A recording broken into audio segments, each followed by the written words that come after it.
आज भी याद है वो दिन जब उसे लकड़ियों के बिस्तर पर बांधे ले गए थे। घर की जिम्मेदारियों को कंधा देने वाली अम्मा को 4 कांधे ले गए थे। तब जब घर लौटे तो लगा कि किससे बात करें, तो तस्वीरों से बोलकर देखते हैं।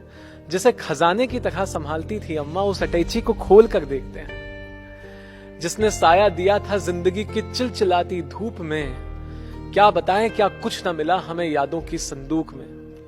न जायदाद के कागजात, न सोना चांदी, न कोई अजूबा था। 50 सालों से बूढ़ी हाथों ने संजोया, 50 सालों का तजुर्बा था।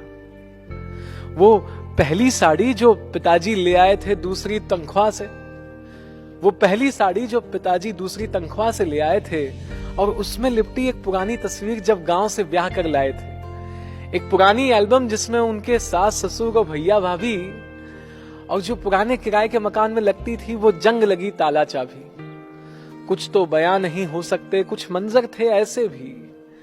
एक पुरानी शाल, सिंगारदानी पे मक्कड़ जाल, और सन 85 के छुट्टे पैसे भी। वो संधन की दी पुरानी पायल जो उसे कभी पसंद ना आई थी।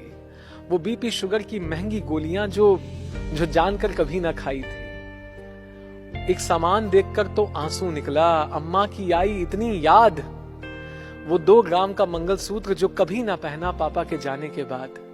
एक पॉलीथीन में लिपटी ननिहाल के मकान की मिट्टी थी। आखिर में जो मिली वो आढ़े तिरछे अक्षर में लिखी अम्मा के हाथ की चिट्ठी थी।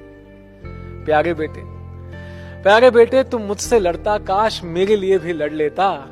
अब पढ़ रहा है आखिरी चिट्ठी, बूढ़ी आंखों को भी पढ़ लेता। कि जब बचपन था तो सब कुछ कह देता अपनी जबान से तुतलाते हुए। अब जो उम्र हुई तो तुझे देखा बस घर आते और घर से जाते हुए। लड़ने बहाने बतिया तो ले, इसीलिए तो उलझती थी। पर तू भी तो थका हारा होगा, मैं इतनी बात समझती थी। पर दिल बैठ जाता था मेरा, तू जितनी बार थक कर लेटा है। पर ये मत समझना कि तुझसे शिकायत है, तू मेरा राजा बेटा है। बस चीजें नहीं रहती, यादें रह जाती हैं। ये बात समझकर यादों को सहेज लेना, और मुमकिन हो तो मेरे जाने के बाद इस अटैची को साथ भेज देना। वरना हर रोज तू इसे देख देख कर याद करके मुझे हिचकियां भेजेगा। आसमानी चिट्ठी के लिफाफे में मुझे सिसकियां भेजेगा।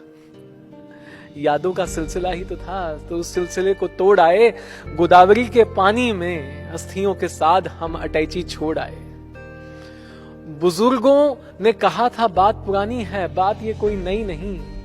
हर कोई जाता है खाली हाथ, पर अम्मा खाली हाथ गई नहीं। बस एक सीख ले आए कि अपनों से बात करते वक्त बातों में मिठास घोल कर देखना, इससे पहले कि अटैची खोलनी पड़े। अम्मा के सामने अपना दिल खोल कर देखना। अम्मा की अटैची।